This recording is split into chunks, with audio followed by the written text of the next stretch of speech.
বোৱাৰীজনী অনাৰ পৰা কষ্টই নুগুচা হ'ল। বোৱাৰীজনী খাবলৈও একো এটা নাইকিয়া হ'ল। ল'ৰাটোৱে যিকেইটা পইচা পায় ঘৰখনকে চলিব নহয়। বোৱাৰীজনী যে ইমান কষ্ট হৈছে নহয়, ঘৰখন যে চলিবই নোপোৱা হ'ল ভালদৰে।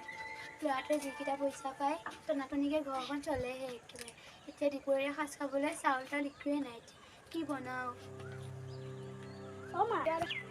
অ' মা বহিছে। অঁ বহিছোঁ দে। পিছে দুপৰীয়া ভাত খাবলৈ দেখোন চাউলে নাই। চাউলে নাই নেকি? চাওঁ শাক পাচলি আছেনে নাই? শাক পাচলি লাও আগ কেইডালমান আছে আৰু জাতিলাও আগ কেইডালমান, সেইকেইডালকে ভাজি দিম দিয়া। মই বৰুৱানী ঘৰলৈ যাওঁ ৰ। বৰুৱানী ঘৰত যাবলৈ বেয়া লাগে নহয়, আনিয়ে থাকোঁ চাউল পাত। বৰুৱানীজনী আকৌ সহায় কৰে দেই বৰ। পিছে ল'ৰাটোৱে ফোন কৰিছিলনে নাই? নাই কৰা।